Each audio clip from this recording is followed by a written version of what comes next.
Chat in the Electric Lounge is powered by SECO Energy, an electric distribution cooperative serving over 260,000 members across parts of 7 Central Florida counties. For more information about us, visit secoenergy.com. You ready?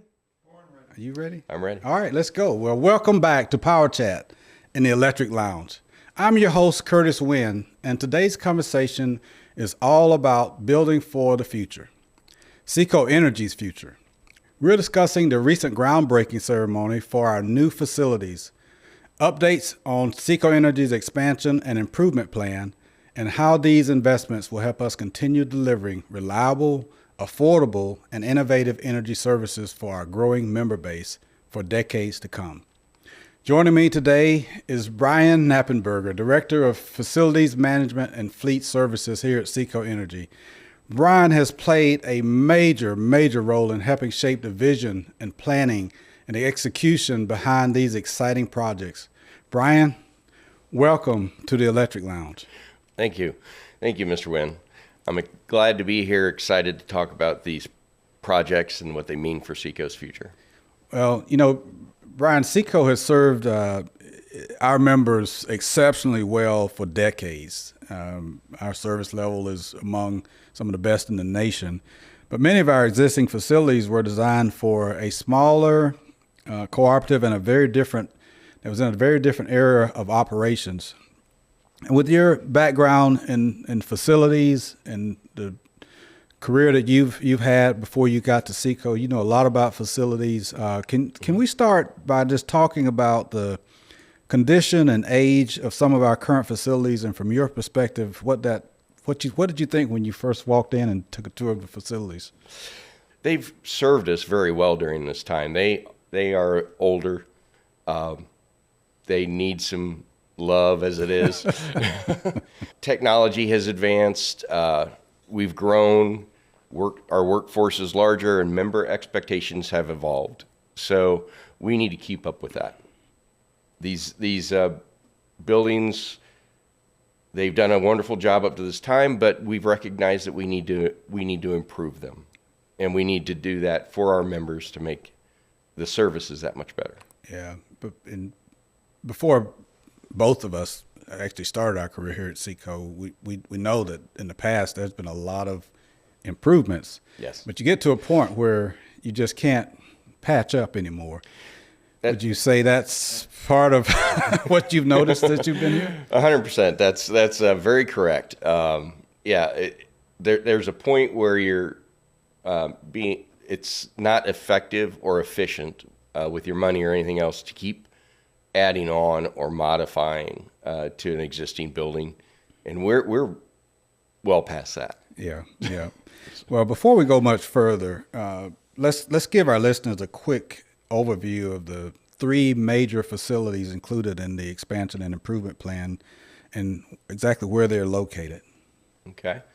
Well, our first facility, I should say one of our facilities, but is the northern facility in Ocala, Marion County. That one is designed to help strengthen our operational needs and our support for a large area of growth that we have. Our second one would be our eastern facility, which is over in Groveland, another area that we're seeing a lot of growth in. And same thing, we need to be able to support the members there, our operational needs, and any recovery efforts that we may have. Our third, which is our central facility, it's also our new headquarters and operations center. That'll be our central hub for SECO, as it currently is now. Our headquarters is here. Each of these is designed to be able to increase our operational needs. It's going to be a better work environment for our employees, and as such, our members will notice a better operation and an increase in efficiency. Wonderful. Brian, this is much more than simply constructing new buildings, right? Absolutely. Every one of these projects was designed with operational efficiency in mind. We're looking at population growth. We're looking at locations that we have, the increasing service demands that we have, access to roads, infrastructure that we have in the area, All of these were part of the evaluation. Employee collaboration, that's a large need that we felt we needed to address, and that's being done as well. Yeah, so it gives us a better opportunity to really drive home this concept that we call one SECO. That's correct. If you're in multiple buildings, you're not communicating effectively. Yeah. Collaboration is affected at that point. It is. So on May 26th, SECO officially celebrated the groundbreaking ceremony for one of these projects, a major milestone and an exciting moment for the cooperative. It was an exciting day for me, and I know, just to go through that and just make that event happen was really exciting for a lot of folks. But I'd love to, since you've been so engaged with this project, what did it mean to you when we went through that groundbreaking ceremony? Well, it's exciting. It's a big milestone. You've reached a point where you've accomplished so much. I mean, the project team, it validated the years that they've put into putting this together. There's literally years in advance of ever getting to this point. So it's brought that work to a bit of a conclusion. And now you can look at the next part of the phase, which is coming forward, which would be the construction phase that we're going to be moving into it. Yeah. And Brian, I know I've watched how you have managed your responsibility, and you have a lot of folks who are leaning on you, employees. You have the leadership team is really leaning on you for your expertise in this area and our board even so as much. So what do you think? What have you heard from employees with regards to what did that groundbreaking ceremony mean to them? Have you gotten any feedback from anyone? I have. Several of the employees that I've talked to since then have expressed that they're very happy. They've gained a lot of knowledge from that. They are appreciative of the fact that they got to meet a lot of people that were involved in the project that they didn't know anything about. A lot of the employees that we have, they're not aware of what goes on in the background and the amount of time that's been put in here by the staff and the board and everyone else. So they were glad to hear that. And then they're just excited about the look of the new buildings and looking forward to moving ahead with the construction part of the project. Right. And this groundbreaking really represents just the beginning of a much larger and a much longer term expansion for SECO Energy. Yes, that's correct. This is just the beginning of the project. It's multiple phases that we're going to be going through, with the next one being the construction phase that we have. And that's going to take some time, and then after that, you're going to be moving into the facility, so that's another part. But over the next several years, we'll continue moving along. The projects are going to start independently, but they will all run at the same time. Right. So, a lot of details. We're not talking here about just simply office buildings. They're operational hubs. They're designed to support employees. They're designed to help us enhance our technology. They're set up to help our line technicians do their jobs more effectively. Mm-hmm. The fleet operations, which you're in charge of, emergency response, and just simply serving our members. All of this working together more efficiently. So, can you talk about the planning and design process and some of the biggest priorities behind the state-of-the-art facilities that we're getting ready to build? Sure. Well, one of the biggest things is geographical location that we have, the coverage, and making sure that it's placed appropriately where our growth is at and where our members are.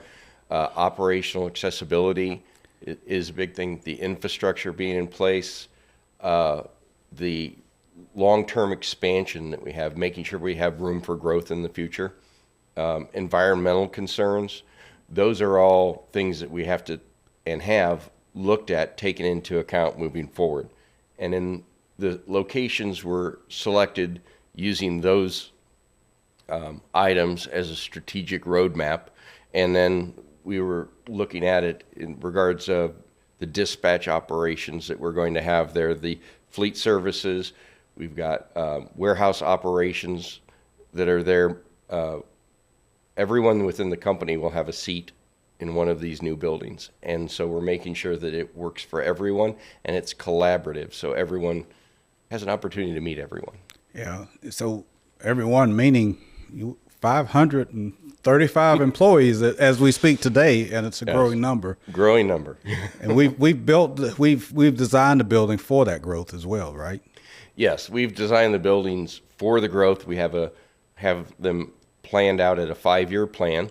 So we're expecting that we're going to be hiring some people, but then we've also made plans for being able to add a building if necessary in the future on the same property, so that we're looking towards that growth at 10, 15, 20 years in the future. Absolutely. Excellent. One thing I think people don't realize is just how much work goes into this whole process before you start moving dirt and building the actual building. Can you tell us a little bit about that? Well, yes. There's a lot of collaboration that goes into the plan and to the project before you ever get to construction. You have to put together an idea of what you need, develop a plan of where you need to go with your buildings, let's say, who they need to service, where they need to service. So these are all things that the team has looked at. We've had people looking at this for 3 to 4 years now. So that's something that builds towards where you're going to be. You take that, you put that into a conceptual plan. That conceptual plan then turns into a schematic design plan, which then turns into a design building. So, wow, it's a lot. A lot of work. So anytime members hear about a project of this size and of this magnitude, timelines become one of the major questions.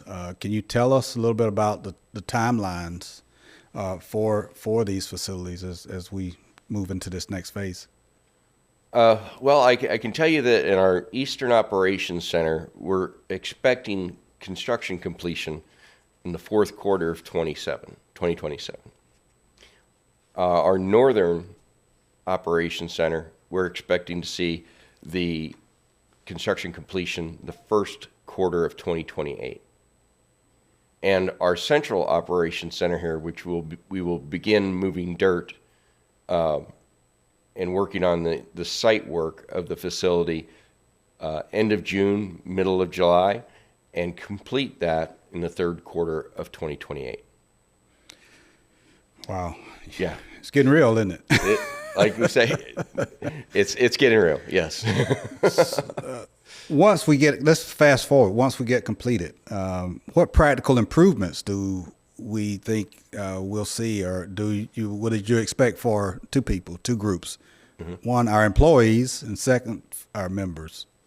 Well, our employees, they're going to see a more modern workspace, upgraded technology, a safer workspace. It's built for the size of the workforce that we have. More efficient collaboration areas that we have, so people can actually meet and discuss the projects and what we have going on. Members will benefit through faster response capabilities, stronger storm response. We'll have areas will be on each site where we're able to bring the equipment up there if that storm is moving into their area, which we currently don't have.